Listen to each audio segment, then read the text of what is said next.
Listo, vamos a empezar entonces a hablar un poquitito, un tema que tiene que ver con la parte de cómo funciona nuestro corazón, cómo funciona en nuestros pulmones. Si en alguna parte quieren preguntar, abren micrófono y preguntan, somos poquitos, entonces vamos a poder ir hablando un poco al respecto. El objetivo de esto es que tengamos un poquito más de información. Entonces, cuando a uno le preguntan que dónde está situado el corazón, la gente normalmente se va a tocar con la mano y se tocan el pecho y nada más llegan y dicen, está aquí al lado izquierdo del corazón. El corazón sí está situado en la parte central del tórax. Y ustedes ven ahí donde dice corazón y a los lados hay unas partes que son rosadas. Esos representan ahí los pulmones. Entonces, como pueden ver, el corazón está situado entre los dos pulmones. Y en la parte de abajo hay una cosa que se llama, vamos a ver si hay, vamos a ir a anterior. Hay una parte ahí y se llama el diafragma. El diafragma es un músculo que nos va a ayudar en la parte de la respiración. Entonces, el corazón está situado ahí entre los dos pulmones y se apoya sobre el diafragma. Ahí ustedes lo pueden ver, el diafragma está representado, ahí también dice el nombre diafragma. Una de estas imágenes está de frente y la otra está de lado. Entonces, ustedes pueden ver ahí los dos pulmones y pueden ver el diafragma. Y el corazón está ligeramente inclinado hacia el lado izquierdo. Entonces ahí eso es nada más para saber la ubicación. Aquí también en estas imágenes, en esa imagen que dice mediastino medio, corazón, van a ver que hay dos colores en las arterias ahí. Una cosa representa arterias y otra cosa representa venas. ¿Cuál es la diferencia entre una arteria y una vena? La arteria lleva sangre del corazón hacia el resto del cuerpo. Es decir, sangre que sale del corazón sale por las arterias. ¿Y cómo regresa al corazón de las diferentes partes del cuerpo?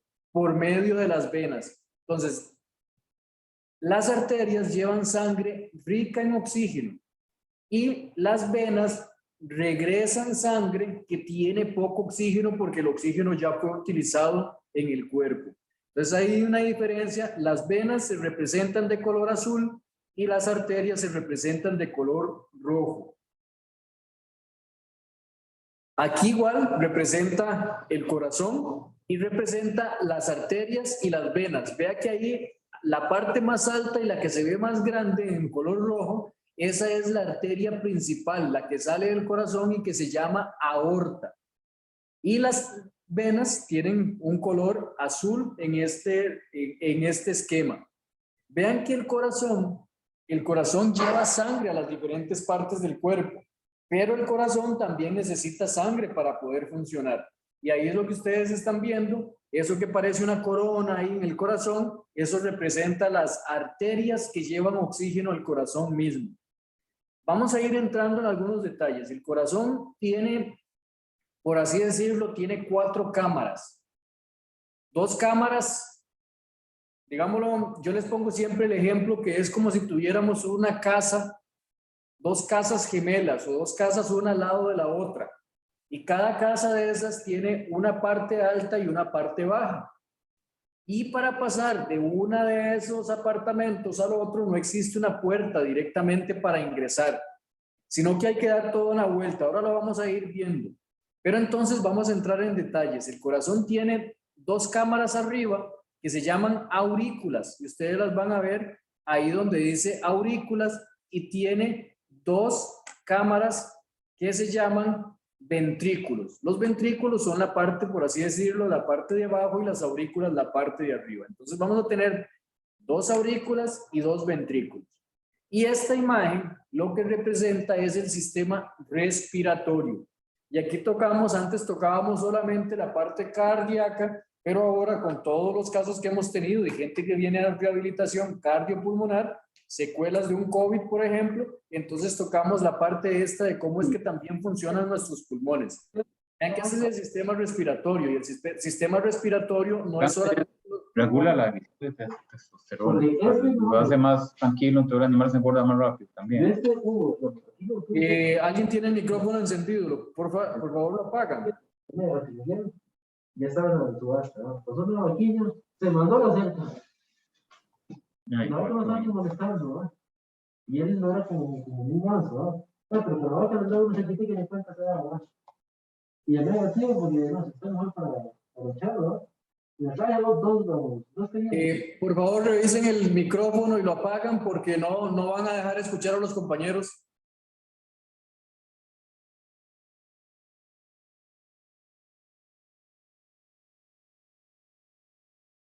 Entonces aquí representa la parte del sistema respiratorio. Vea que el sistema respiratorio no solamente los pulmones, empieza desde la nariz, incluso desde la parte en la boca, y tenemos diferentes partes ahí. Tenemos las vías nasales, la epiglotis, faringe, laringe, tráquea, bronquios, y esos bronquios se van dividiendo cada vez, se van haciendo más pequeños hasta llegar a ese circulito que está ahí, que parece como unas bolsitas. Esos se llaman alveolos. Esos alveolos es donde se da lo que se llama un intercambio de gas. Y ahí es donde se oxigena, la sangre nuevamente. Entonces esos alveolos son importantes. ¿Por qué? Porque al final en una patología o una enfermedad del corazón, de los pulmones, perdón, se afecta esos saquitos que se llaman alveolos y no se va a producir una buena oxigenación de la sangre. Entonces ahí tenemos esas partes, tenemos un pulmón derecho y tenemos un pulmón izquierdo, ¿verdad? Entonces eso es importante de conocer y nuevamente ahí ustedes ven ese músculo diafragma, que es un músculo importante en la respiración y por eso muchas veces la doctora Carrillo les insiste en respiraciones diafragmáticas para ayudar a ese músculo a fortalecer y mejorar la parte de la respiración. Esto representa así. Ustedes, esa imagen representa todo lo que es la circulación, lo que yo les decía, que se imaginen que existen esas dos casas, una al lado de la otra, y que tiene una parte alta y una parte baja, cada una de esas casas. Pero no existe una puerta directa para pasar de la parte de arriba de una casa a la parte de arriba de la otra, ni de la parte de abajo a la otra parte. Ustedes van a ver ahí. Ubíquense en el corazón, que es esa partecita más chiquitita que está en el centro ahí, y vean que de la parte azul del corazón sale algo rojo, que esa es las arterias, representan las arterias que llevan sangre oxigenada. Y si ustedes lo ubican, ahí dice la aorta.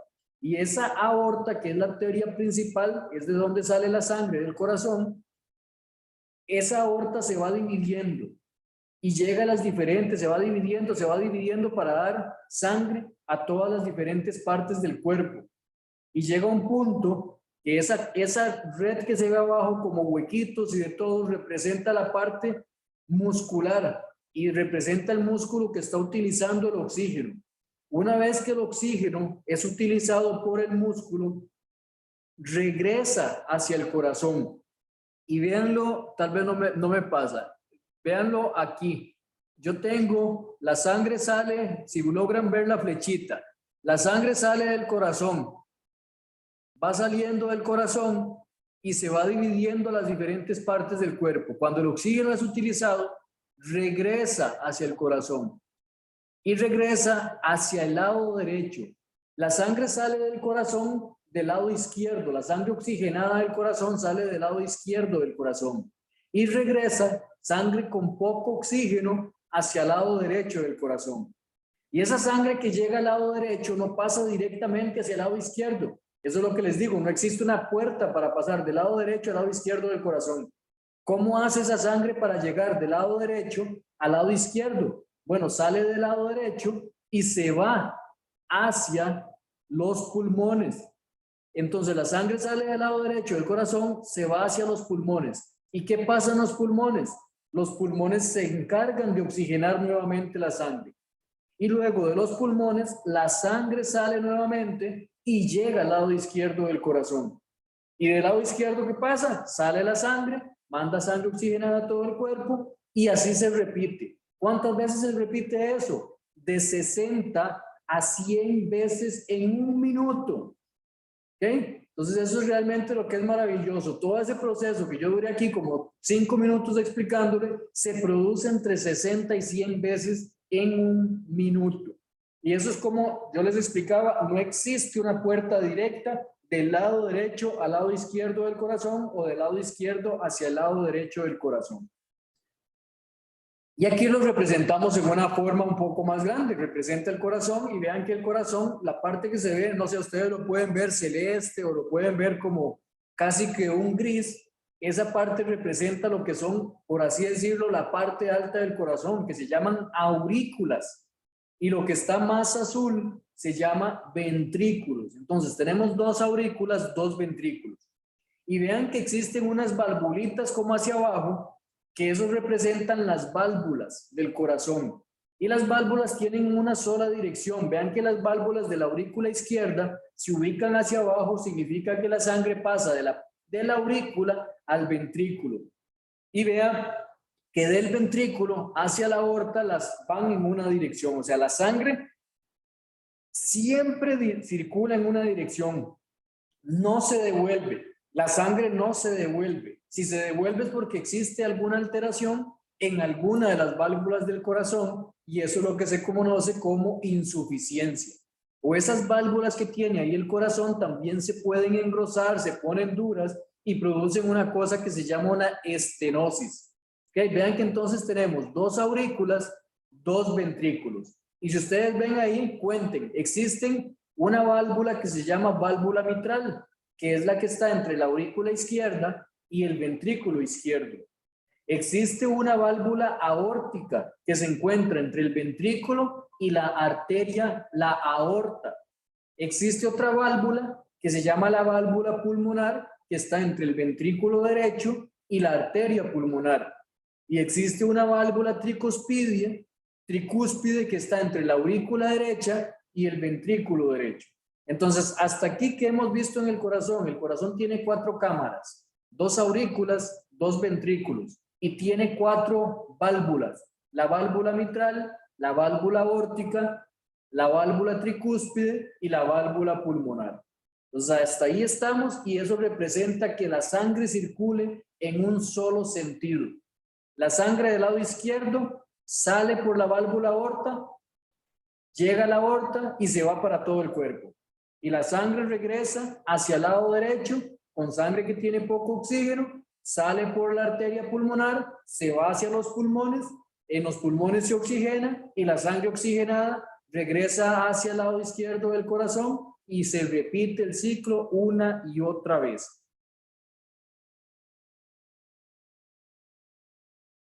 Ahí tenemos en un corte diferente las 4 válvulas de las que hablaba. La válvula aórtica, la válvula pulmonar, y la válvula tricúspide. ¿Okay? Entonces tenemos esas 4 válvulas. Y puede ser que alguna gente de los que están acá, le hayan tenido que hacer un reemplazo de válvula. Por ejemplo, lo más frecuente que se dañan son la válvula aórtica o la válvula mitral, que son las más frecuentes que se pueden alterar. Entonces ahí eso representan las válvulas abiertas y cerradas en este esquemita que está ahí. ¿Okay? Luego, yo les decía que yo me imagino eso como 2 casas, 2 apartamentos, uno al lado del otro, con una planta alta y una planta baja. Pero yo no me imagino una casa en estos días sin que tenga electricidad. Y el corazón también tiene un sistema eléctrico, un sistema de conducción. ¿Y para qué sirve ese sistema de conducción? Para que el corazón se contraiga. Nosotros tenemos un mando central en el corazón y es el que dice cuántas veces está contrayendo el corazón. Y es lo que ahí dice el nodo sinoatrial. No sé cómo lo ven ustedes ahí, está a mi izquierda, si yo lo veo de frente. Y ustedes van a ver que dice ese nodo sinoatrial. Ese nodo sinoatrial es el que tiene el mando de cuántas veces se debe contraer el corazón. Y ese sistema de conducción se dispara ese nodo sinoatrial y manda la señal al resto del corazón para que el corazón se contraiga de una manera ordenada. Entonces eso es lo que se conoce como el sistema de conducción del corazón. ¿Y cómo uno se da cuenta si este sistema de conducción del corazón puede estar funcionando bien o mal?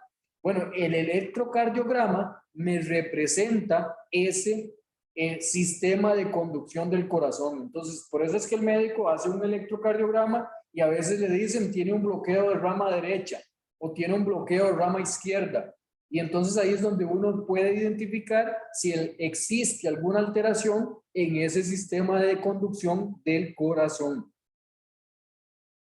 Y como les dije al inicio, el corazón, a pesar de que es el que se encarga de mandar sangre a todo el resto del cuerpo, el corazón también necesita sangre para poder funcionar. Y el corazón tiene 3 grandes arterias. Si lo ven, ¿verdad? Ahí tiene una parte que ubiquen ahí, que es la arteria, la aorta.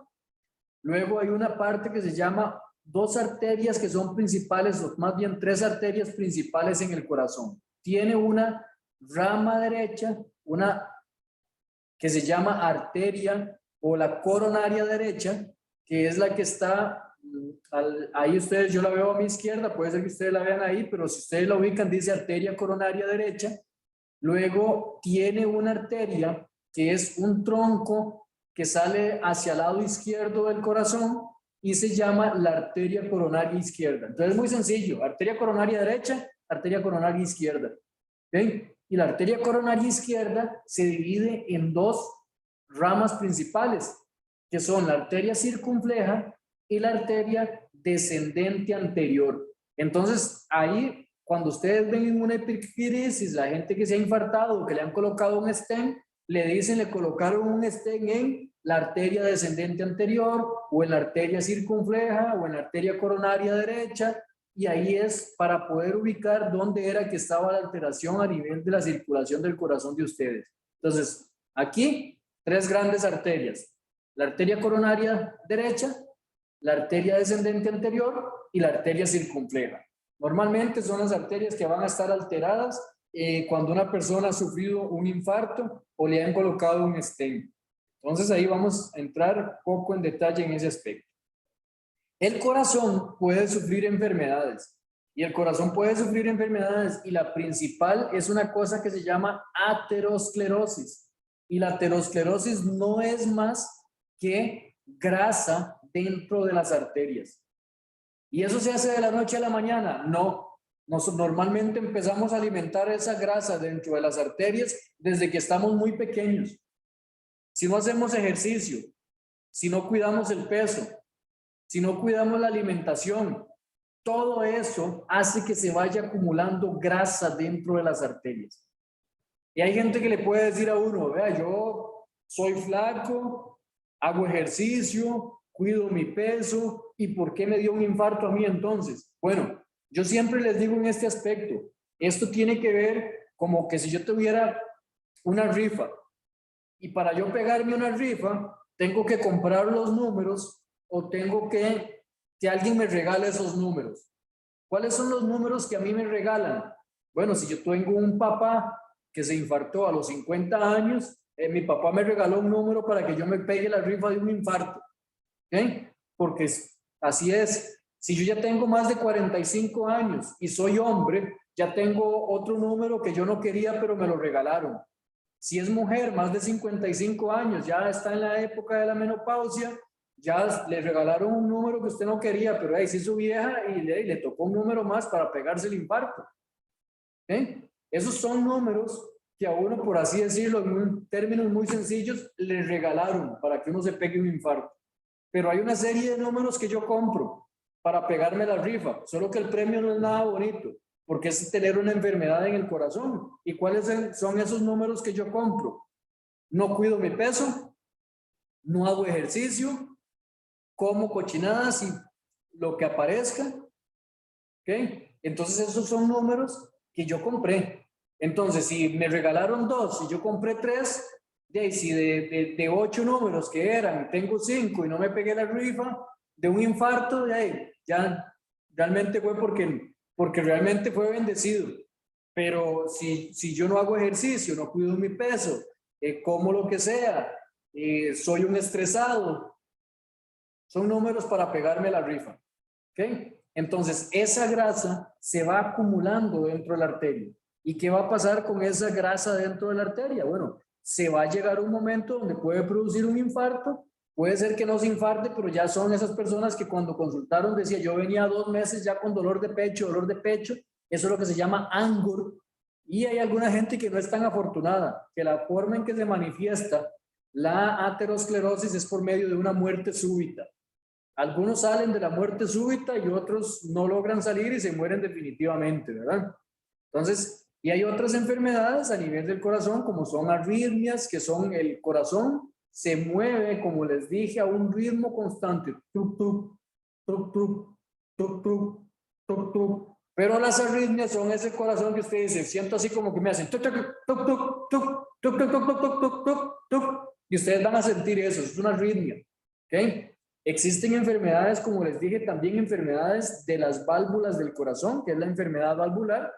Existen otras enfermedades que se llaman miocardiopatías, que pueden ser miocardiopatía dilatada o una cosa que se llama miocardiopatía hipertrófica. Y estas imágenes representan en la parte el corazón blanco ahí con unas cositas rosadas, nada más el sistema de conducción del corazón, lo que hablé, la parte eléctrica del corazón. Y ahí se pueden producir bloqueos, un bloqueo de rama derecha, un bloqueo de rama izquierda, o que el nodo, el que tiene el control del corazón no funciona bien. Entonces son arritmias que se pueden producir. Y en la parte abajo de esos dos corazoncitos que están uno al lado del otro, vean la parte roja que se representa ahí.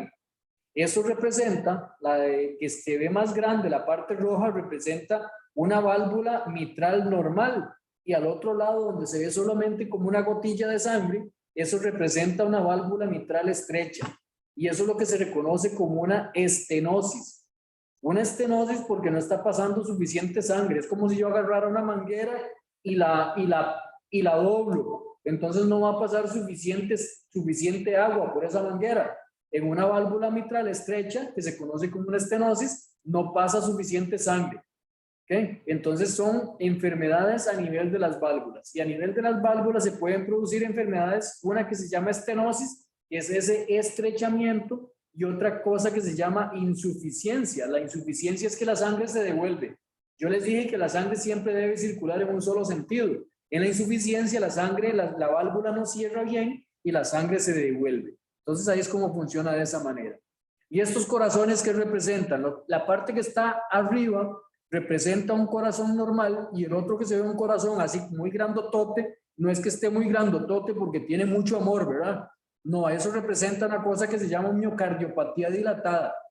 Y usted diría, tengo un corazón más grande, qué bonito, ¿verdad? No, no es bonito porque esa cámara está dilatada y produce una cosa que se llama, es un corazón grande pero débil. ¿Eh? Se conoce miocardiopatía dilatada y ese corazón no logra contraerse bien en cada una de las contracciones. Y en la parte de abajo, ustedes ven que la parte que está al lado de lo que está entre lo rojo y lo azul, hay una parte como una cosita que ustedes lo pueden ver como cafecito. Bueno, eso representa el músculo cardíaco. Si ustedes lo ven en el lado, hay un corazón normal y el otro se llama una miocardiopatía hipertrófica. Ese músculo del corazón se engrosó y hace que la parte roja, se estreche. Eso es un estrechamiento del ventrículo. Eso se llama una miocardiopatía hipertrófica. Y ahí el corazón no está funcionando bien. Es mucho músculo, pero las cámaras se estrecharon. Eso es una miocardiopatía hipertrófica. Importante, la miocardiopatía dilatada. Hay gente que se le produce una miocardiopatía dilatada por tomar mucho licor. ¿Ok? Y produce una miocardiopatía dilatada. No tenían ningún antecedente, pero eran buenos para tomar licor y se produce una miocardiopatía dilatada. Y puede producirse por otras enfermedades, posterior a un infarto, puede llegarse a tener una miocardiopatía dilatada por un debilitamiento del músculo cardíaco, pero son patologías que se pueden llegar a producir. ¿Qué es lo más común que podemos ver dentro de las enfermedades del corazón? De lo que les hablé, la aterosclerosis, ese estrechamiento de las arterias por medio de placas de grasa. Lo que se ve en amarillo, en unas flechitas que están ahí, eso representa las placas de grasa. Y entonces ustedes ven que se produjo un estrechamiento dentro de la arteria. ¿Y eso qué va a hacer? No va a permitir que pase sangre. La parte alta representa una arteria normal. Y eso es Y vean en la otra se produce un estrechamiento. Y en la última, en la de abajo, ¿qué pasó ahí? Se rompió la placa de grasa que usted tenía dentro de una arteria. ¿Y qué es lo que va a producir? Bueno, lo que va a producir es que el organismo manda cuando esa placa de grasa se rompe, el organismo manda a funcionar una serie para compensar esa ruptura y al final ese mecanismo de defensa termina obstruyendo esa arteria completamente. Y en ese momento es cuando se produce el infarto. ¿Okay? Usted puede tener una placa de grasa como la que está en el medio y puede ser que usted no sienta dolor ni sienta ninguna molestia a pesar de que tenga un 75% obstruido. Y puede ser que nada más le moleste cuando usted hace ejercicio fuerte. Pero en el momento en que esa placa se rompe, se produce el infarto. Por un mecanismo propio del organismo, hace que se obstruya completamente la arteria. Entonces, eso es un punto que hay que tener en cuenta. Entonces, la arteria se va a obstruir y ¿qué va a pasar? Si yo tomo una manguera y la doblo completamente, que no pase ni una sola gota de agua, eso es lo que va a pasar con un trombo, un coágulo dentro de la arteria. No permite que pase más sangre más allá. O cuando uno llega y ustedes se amarran un dedo con un hilo, ¿qué pasa más allá de donde está el hilo?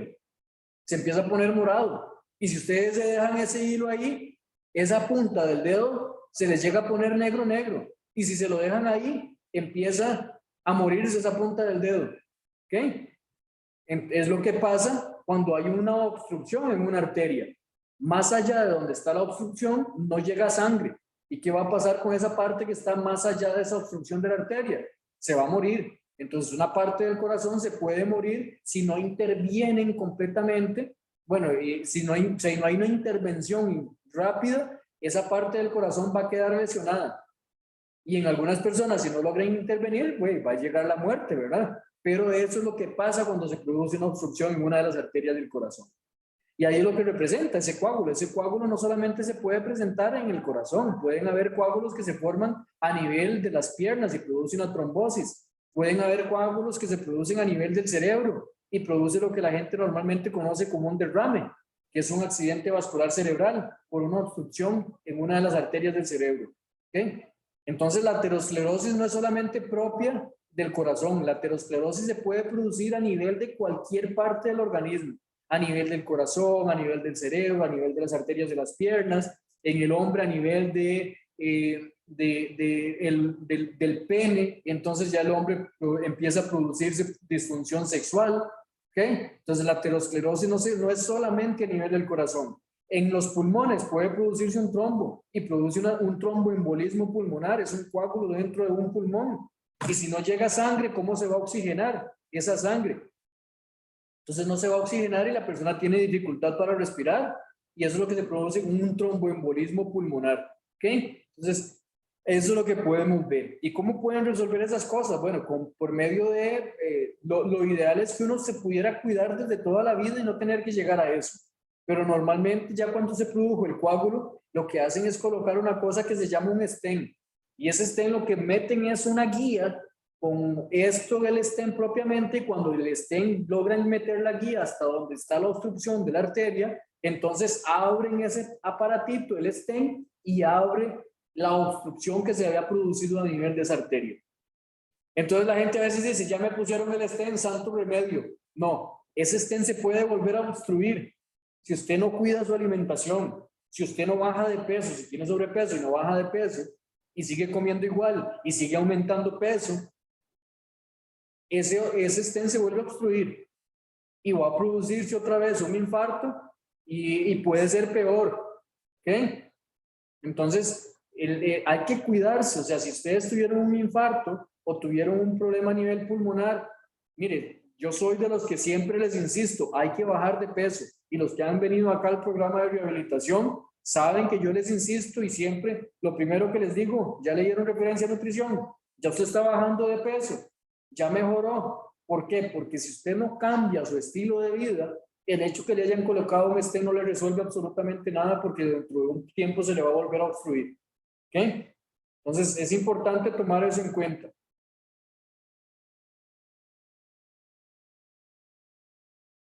Hay otras cosas que son la cirugía del bypass coronario. ¿Cuándo se hace un bypass coronario? Cuando la cantidad de obstrucción a nivel de algunos vasos es tanta que no lo van a poder resolver con un stent. En algunas personas no es que la obstrucción se produjo solamente en un nivel. Ustedes ven la imagen de una arteriografía y eso parece un rosario. Un montón de coagulitos obstruyendo diferentes partes de la arteria. ¿Okay? Entonces, la cirugía del bypass coronario se hace cuando no hay forma de resolver el problema por medio de un stent, porque puede ser que sea tanta la obstrucción que existe o tantas arterias obstruidas que no lo van a poder resolver con un stent. Y el bypass lo que hace simplemente es un pegue de una arteria y se brinca en la parte donde está la obstrucción. Es como que se produzca una obstrucción en una carretera y no puedan quitar esa obstrucción.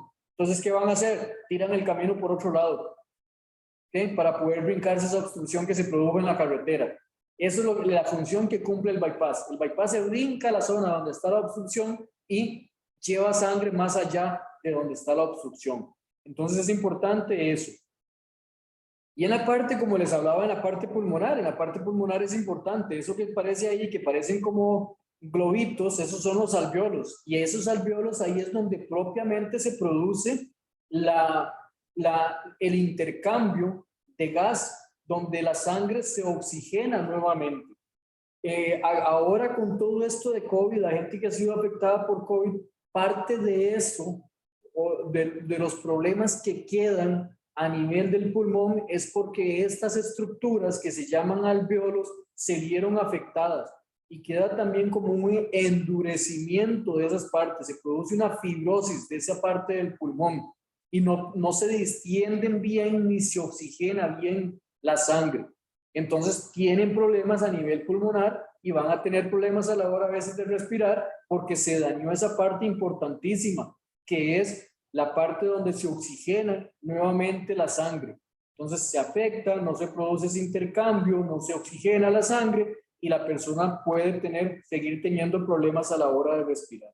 Entonces esas son cosas y partes que se afectan en un problema como lo que ha sido ya tenemos 2 años prácticamente de COVID y hay mucha gente que ha quedado afectada precisamente porque lo que se ha dañado es el pulmón. Nosotros no podemos separar el corazón del pulmón, el pulmón del corazón, ni de los músculos. Todo es un sistema, un conjunto, y si se afecta uno, se afecta el otro.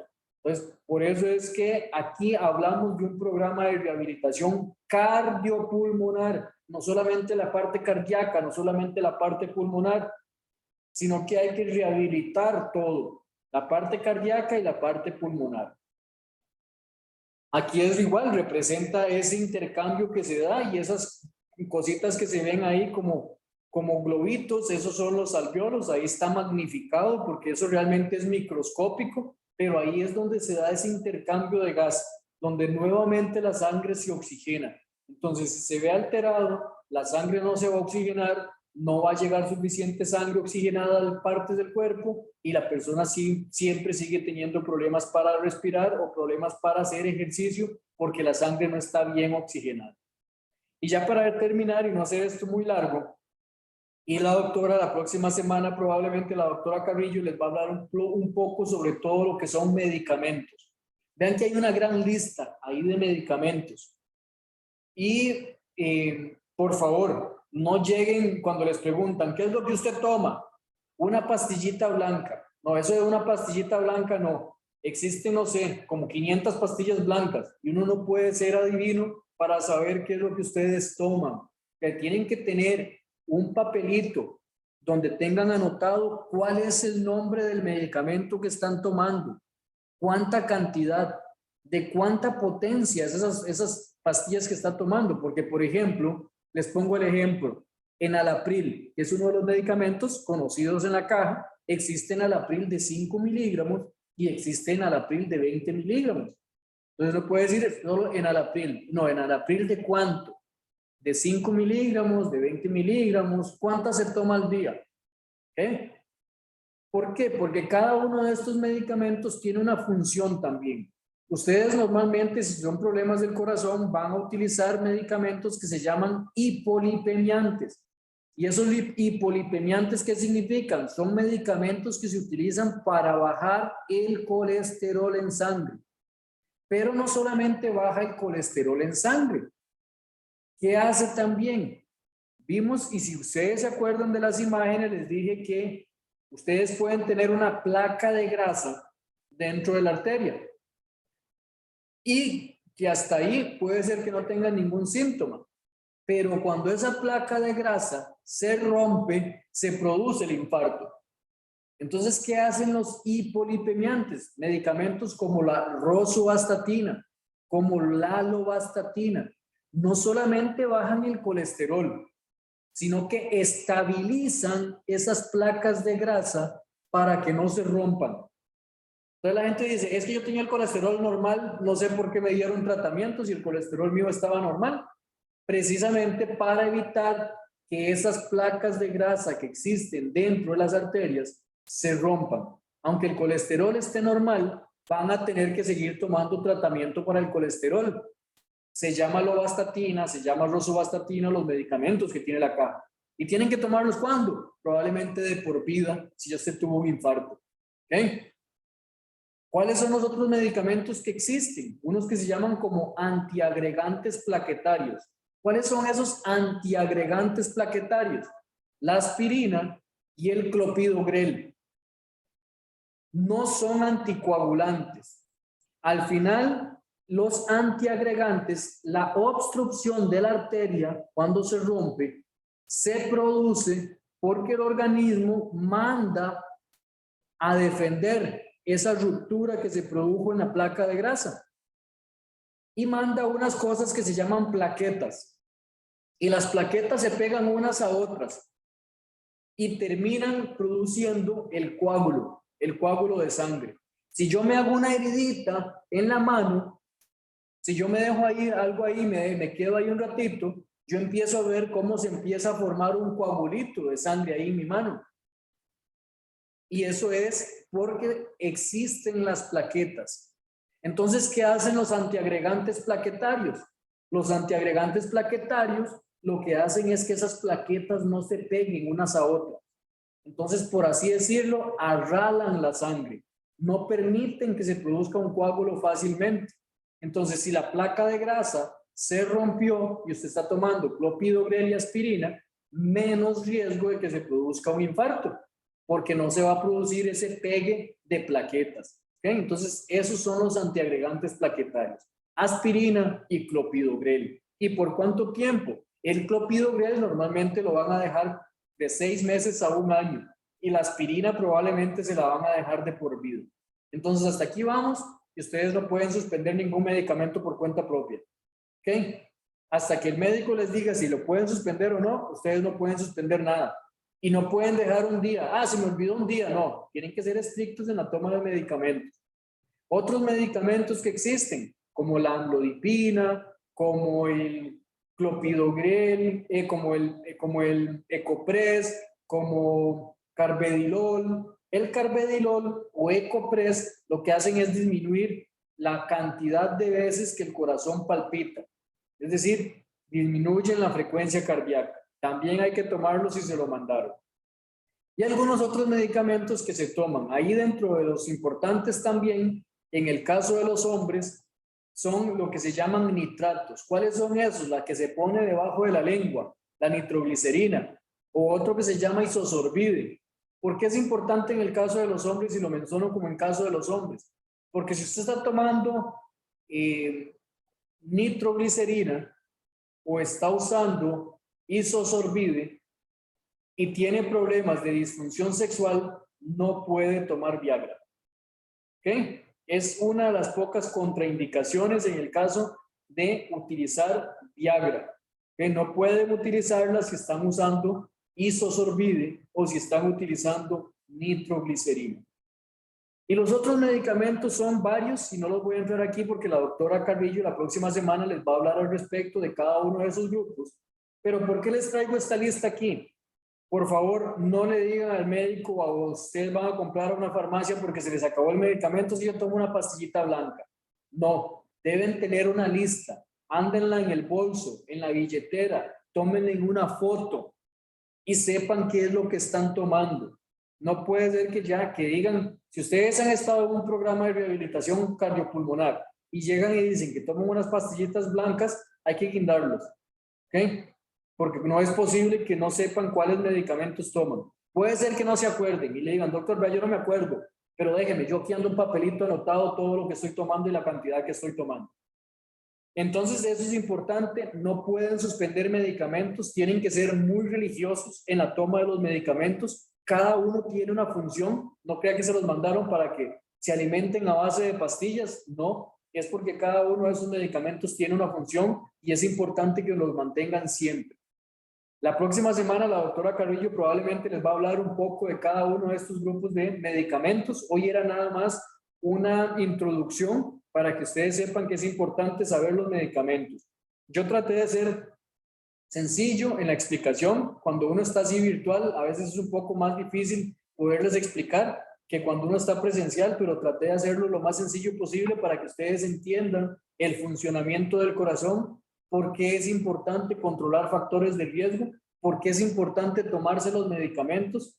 Y si ustedes tienen hijos pequeños y tienen problemas de sobrepeso o obesidad, desde ahora tienen que poner a esos chicos en control por su sobrepeso o obesidad, porque ya se están ganando un número para pegar la rifa. Y si tienen hijos ahí, adolescentes y que fuman, ese es uno de los peores factores de riesgo. Ese cuenta como por 3 números de los que uno compra. Ese vale como triple, porque es uno de los principales factores de riesgo.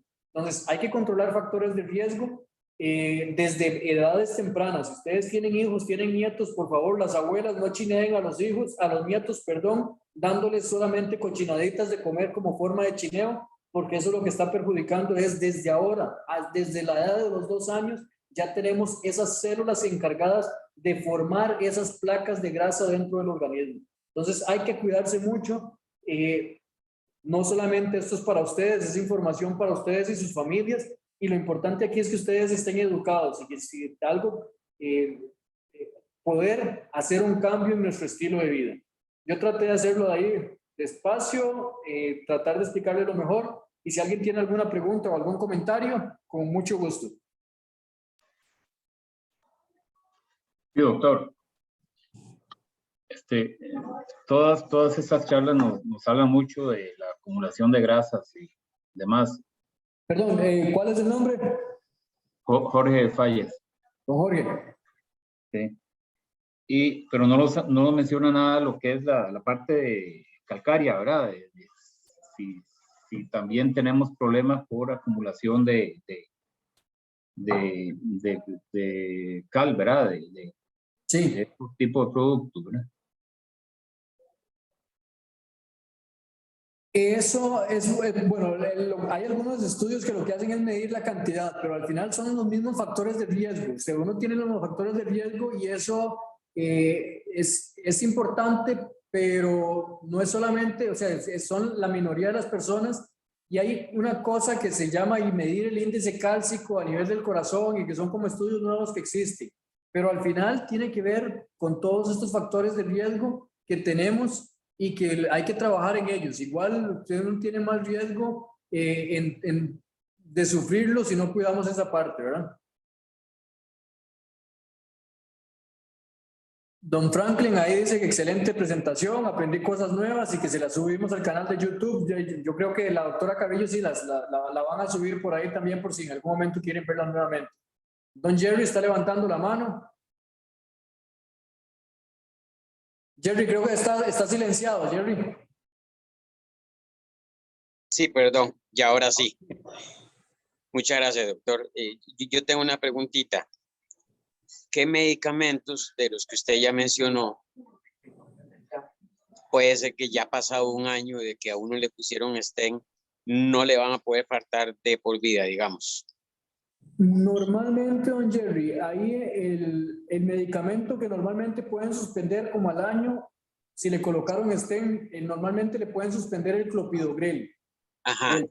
Ese normalmente se lo pueden suspender y lo dejan solo con aspirina. Los otros medicamentos siempre debería tener un medicamento que se llama un beta bloqueador, que va a ser el carvedilol o el atenolol, que son los que tienen la caja, o el carvedilol se conoce como Ecopres, lo tenía la caja como Ecopres. Sí, No la atenolol. no le debería faltar uno que se llama un inhibidor de la ECA o un ARA2. Los inhibidores de la ECA son, por ejemplo, el enalapril, o si Ajá. no tiene el enalapril, debería estar utilizando uno que se llama ARA2, que son el iversartán. No se deben combinar enalapril y iversartán juntos porque producen un trastorno en una cosa que se llama el potasio. Y el potasio tiene que ver con la parte de conducción del corazón. Entonces Correcto. no se pueden combinar. Pero debería tener un beta bloqueador, un inhibidor de la ECA, que sería enalapril o iversartán, si fuera un ARA2, la aspirina, y esos serían como los tres, y obviamente las estatinas, rosuvastatina o lovastatina. Son 4 medicamentos que no deberían faltarle. Ah, ok, está bien, doctor. Yo tenía esa duda y usted me la aclaró. ¿Listo? Muchas gracias, doctor. Gracias. ¿Alguien más? ¿Algún comentario o alguna duda? Luego, recuerden que la rehabilitación cardiopulmonar, y los que han pasado por acá, don Jerry, los que me acuerdo, don Franklin, doña Emma, yo siempre les digo que la rehabilitación cardiopulmonar nunca se termina, ¿verdad? No, esto no es como para llegar y hacer ejercicio y hacer cambios en estilo de vida solo por 2 meses o por 3 meses y después se me olvida absolutamente todo, ¿verdad? Porque ya les dije que ahí, si ustedes no cuidan, esos stent que les colocaron, se pueden volver a obstruir, y si no cambiamos factores de riesgo, volvemos otra vez a lo que estábamos antes, ¿verdad? Entonces nunca se termina la rehabilitación cardiopulmonar. ¿Alguien más?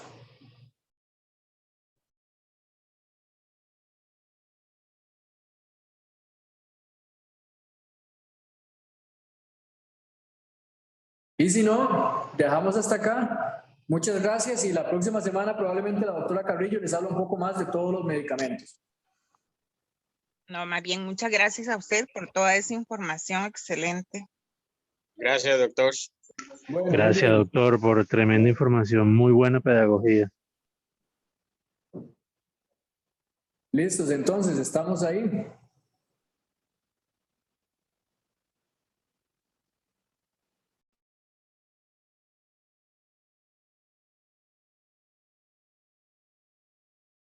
Bueno, listo, cerramos.